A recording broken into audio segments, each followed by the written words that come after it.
In this video, we will see how we can use SAP package to explain the prediction for a single data instance. And it's a continuation of my last video where we discussed about how we can use SAP package to explain the global feature importance.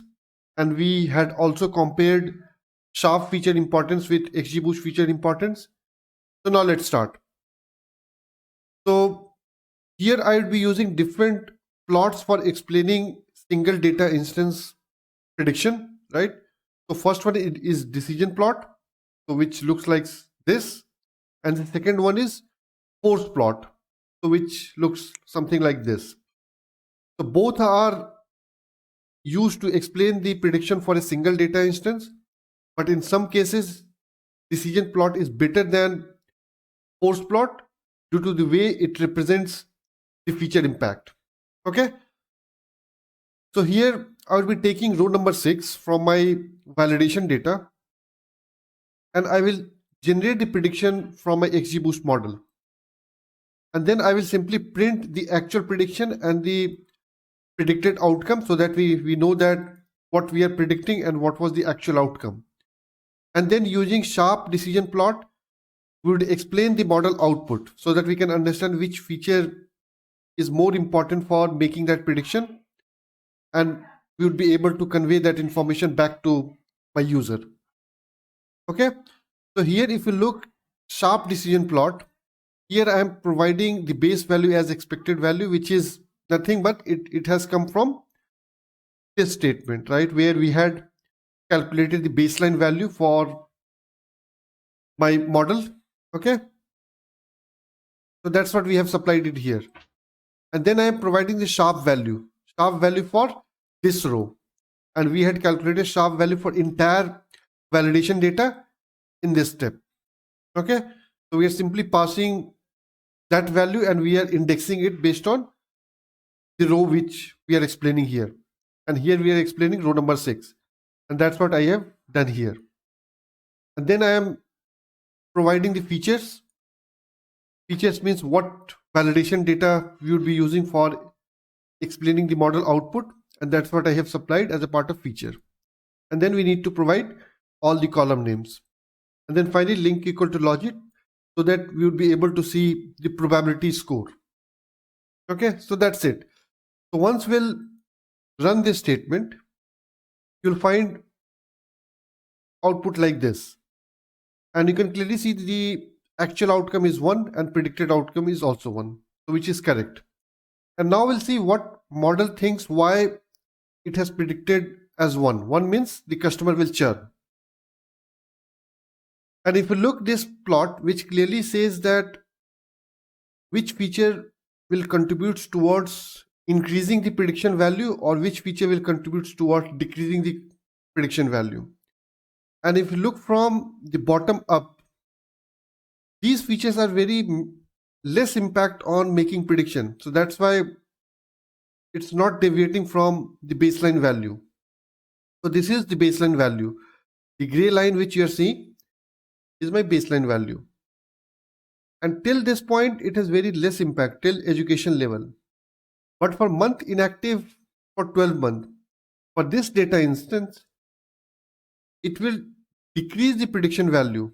And if you look the value which contains for this data instance for this particular field, it has value as 2. So these are representation of all the feature values for this data instance, right? So just near the red line. Okay, and then slowly we'll go up and we'll try to see which feature will increase the prediction towards probability score of 1. Okay,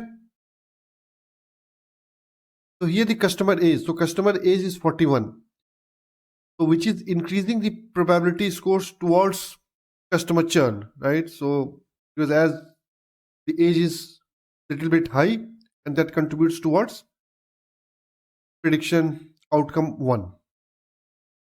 Similarly, if we go slightly up and we'll try to see which feature will contribute most, right? So here if you can see the transaction total transaction credit amount, so it increased the prediction to a large extent, right? So it goes from 0.20 probability score to 0.40, close to 0.40, right? So these feature value has large impact in prediction, the actual prediction for which the customer will churn, right? And similarly for the total transaction amount, you can see it has a large jump, right? It's going from 40 to 60. And similarly for total revolving balance and total transaction counts. So these are the critical fields for this particular data instance, right? And these values explain why model thinks that this customer will churn, right? So these are very handy tool for explaining the probability score to or probability outcome to the end user. Okay, and we have another mechanism for explaining similar sort of information, but it's in different way. So here we would be using shape dot force plot, and we would be passing the expected value, which is baseline value, shape value dot row. So it's again the same information which we had seen here, right? So it's similar to that. And once we'll execute this statement, it will look something like this. And now we'll try to understand what it represents. So here you can see the two different colors. So one is red and the other one is blue. So the red box will represent all those feature value which will contribute towards increasing the prediction outcome, right? So here you can see the baseline value is 0.1027 and the actual outcome is 0.94 probability score. So these red boxes will contribute towards increasing the prediction outcome towards 0.94. So you can see it. This total relationship count will contribute this much probability score, right? So which comes near to 0.80, right? And from here it will go to 0.94. So that's the contribution this feature value have, right? So similarly, you can see that different field value will have different sort of contribution, right? And the width represents the total impact of that feature. And if we'll compare simply it with the previous decision plot, we can clearly see that representation in similar way. Total relationship count. And here if we'll go total relationship count, this will contribute towards this must increase. So which is close to 0.80 to 0.94. So that's sort of contribution we are seeing from this plot also, right? So both represent similar sort of information, but this is pretty much clear and we would be able to clearly see how my prediction score accumulates from bottom up, right? And how individual feature value will contribute towards that outcome. Okay, so that's for increasing the prediction score. And similarly for the blue boxes, the value of that feature value will contribute towards decreasing the prediction score, right? So here contact count for 12 month equal to 1, that value will contribute towards decreasing the prediction outcome. And we can also see that from the above chart, contact count for 12 months. So you can see contact count for 12 months. It's decreasing, right? So you can see that it's going in different direction, and different direction is towards reducing the prediction score, right?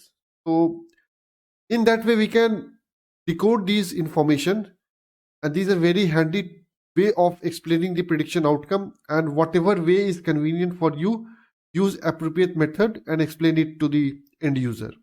Okay, but this will have some disadvantage in terms of readability, because once your feature value will increase, you will not be able to understand all the feature impact in a clear way, right? But here that's not the case.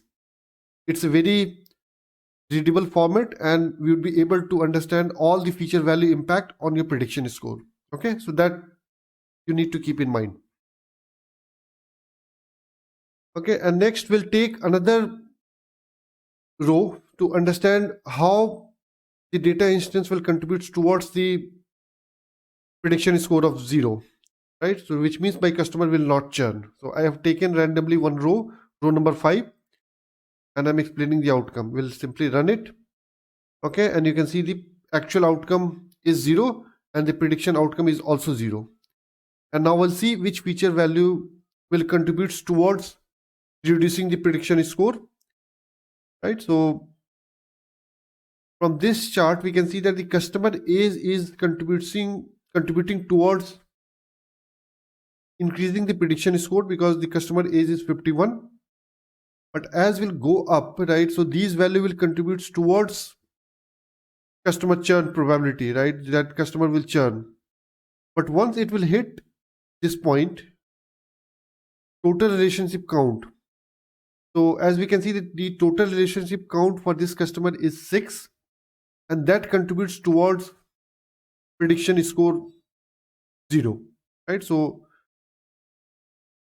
once we'll have the total relationship count as 6, so that means the customer will not churn. I mean, that's the interpretation we have. And similarly for the other value also, the total revolving balance. So total revolving balance for that customer is 2274, and which also contributes towards decreasing the prediction score, right? But total transaction CT contributes towards increasing that value, but it's a very small increase, right? So it's not going too much towards the prediction outcome of 1, right? So that's what we can see it from here. And then total transaction amount 11795, this value contributes towards prediction outcome of 0, right? So that's the way we need to interpret these outputs, and depending upon what value will contribute towards prediction outcome 1 or 0, we can understand it very well. And it varies for all the users, right? Because all the features will interact differently with each other, and depending upon what value that particular field has, it will behave differently, right? So in that way we can decode these instructions. So again, we can use force plot to explain the similar outcome. So we'll quickly walk it through to understand how we can decode it. So here you can clearly see that these feature value will contribute towards decreasing the prediction outcome, right? So baseline value is 0.1027, and these feature value will take the prediction value away from the baseline value, right? So that's what we have seen here. And total transaction amount of 1795 will contribute towards prediction score of 0, and will take the prediction away from my baseline value, right? So that's what we can see it from here. Total transaction amount, it's taking the prediction away from my baseline value, which is this one, the gray line. Okay. And similarly for the other fields also, we have similar interpretation.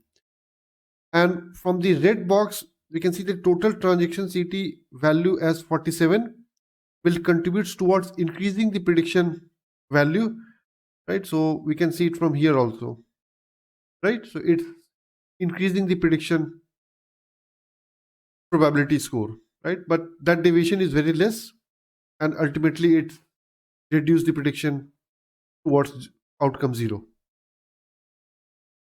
right? So that's the interpretation we have for why model thinks that this customer will not churn, and the actual and the predicted outcome both represent value as 0. Okay. Now we'll quickly see how the model thinks about different data instances, right? So I have taken randomly 10 rows, and this will simply plot all the prediction path my model has taken to conclude about the appropriate outcome, right? So for this instance, which is red, thinks that this data instance customer will churn, and the probability would somewhat near 0.95, right? So similarly for this purple arrow, model thinks that this customer will also churn, and the probability score would somewhere near 0.55 or 55% probability score.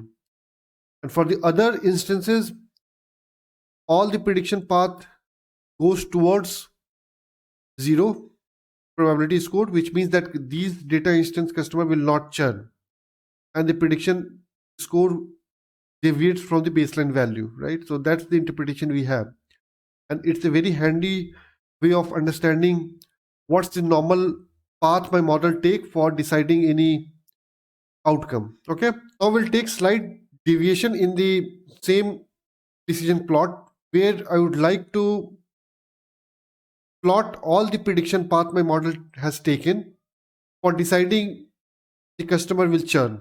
Okay. So here I am restricting the validation score, which varies between 0.94 to 1. Right. So which means that my customer, all those customer will churn, which will have probability score greater than or equal to 0.95. And that's what I have done it here. Right. And with the help of sharp dot decision plot, I am plotting all those data instances which will have this outcome greater than or equal to 0.95. And once we'll run it, it will show something like this. And from here, you can clearly see that my model has taken similar path for most of the data instances. So if we take this dense red color, which represents that most of my data instances follow this prediction path. So total transaction amount will increase the prediction towards my actual outcome, which is 1. Right? So all these data instances will increase the prediction value, right? But for some of the data instances which will contribute towards decreasing the data value for some of the data instances, right? Because if you look the feature value for these fields, for some of the data instances, it will either decrease the prediction or it will stay as it is, right? So that's what it represents. But for most of the data instances, it will contribute towards increasing the probability score and will go towards outcome of 1. So in this way, we would be able to identify what are the feature values my model has considered for deciding the target outcome, which in this case is 1. And if we need to build some processes around some of the data fields, some of the feature values, we can build that process. So take an example of your card category or average utilization ratio or customer is month inactive for 12 months. So these are the critical fields. And if you need to modify something in your business processes or application or the way you attract customer, you can build appropriate marketing plan or customer retention plan to retain all those customers, right? So this sort of plot will help you in finding out all those possible combination of your data values, and you can use based on your business requirement. So that's it for now. Thanks for watching it.